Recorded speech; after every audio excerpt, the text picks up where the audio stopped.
Exodus chapter 21. These are the laws you are to set before them. If you buy a Hebrew servant, he is to serve you for 6 years, but in the 7th year he shall go free without paying anything. If he comes alone, he is to go free alone. But if he has a wife when he comes, she is to go with him. If his master gives him a wife and she bears him sons or daughters, the woman and her children shall belong to her master, and only the man shall go free. But if the servant declares, I love my master and my wife and children, and do not want to go free, then his master must take him before the judges. He shall take him to the door, or the doorpost, and pierce his ear with an awl. Then he will be his servant for life. If a man sells his daughter as a servant, she is not to go free as male servants do. If she does not please the master who has selected her for himself, he must let her be redeemed. He has no right to sell her to foreigners, because he has broken faith with her.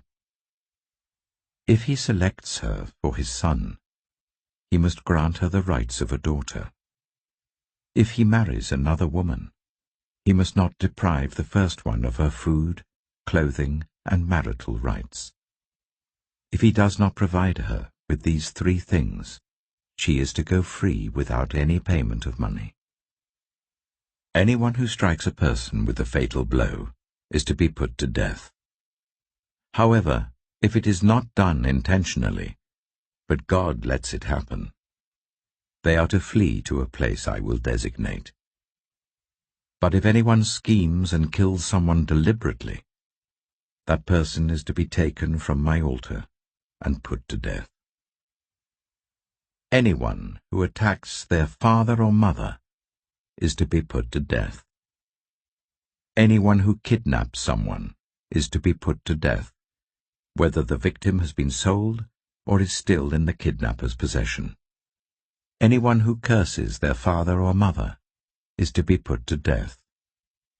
If people quarrel, and one person hits another with a stone or with their fist, and the victim does not die but is confined to bed, the one who struck the blow will not be held liable if the other can get up and walk around outside with a staff. However, the guilty party must pay the injured person for any loss of time and see that the victim is completely healed. Anyone who beats their male or female slave with a rod must be punished if the slave dies as a direct result. But they are not to be punished if the slave recovers after a day or 2, since the slave is their property. If people are fighting and hit a pregnant woman and she gives birth prematurely, but there is no serious injury, the offender must be fined whatever the woman's husband demands and the court allows. But if there is serious injury, you are to take life for life, eye for eye, tooth for tooth, hand for hand, foot for foot, burn for burn, wound for wound, bruise for bruise. An owner who hits a male or female slave in the eye and destroys it must let the slave go free to compensate for the eye. And an owner who knocks out the tooth of a male or female slave must let the slave go free to compensate for the tooth. If a bull gores a man or woman to death, the bull is to be stoned to death, and its meat must not be eaten. But the owner of the bull will not be held responsible. If, however, the bull has had the habit of goring, and the owner has been warned but has not kept it penned up, and it kills a man or woman, the bull is to be stoned, and its owner also is to be put to death. However, if payment is demanded, the owner may redeem his life by the payment of whatever is demanded. This law also applies if the bull gores a son or a daughter. If the bull gores a male or female slave, the owner must pay 30 shekels of silver to the master of the slave, and the bull is to be stoned to death.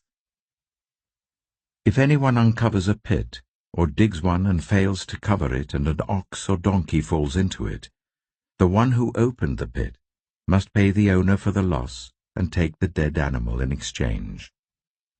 If anyone's bull injures someone else's bull and it dies, the two parties are to sell the live one and divide both the money and the dead animal equally. However, if it was known that the bull had the habit of goring, yet the owner did not keep it penned up, the owner must pay animal for animal and take the dead animal in exchange. Exodus chapter 22. Whoever steals an ox or a sheep and slaughters it, or sells it, must pay back 5 head of cattle for the ox and 4 sheep for the sheep. If a thief is caught breaking in at night and is struck a fatal blow, the defender is not guilty of bloodshed. But if it happens after sunrise, the defender is guilty of bloodshed. Anyone who steals must certainly make restitution. But if they have nothing, they must be sold to pay for their theft. If the stolen animal is found alive in their possession, whether ox or donkey or sheep, they must pay back double. If anyone grazes their livestock in a field or vineyard, and lets them stray and they graze in someone else's field, the offender must make restitution from the best of their own field or vineyard.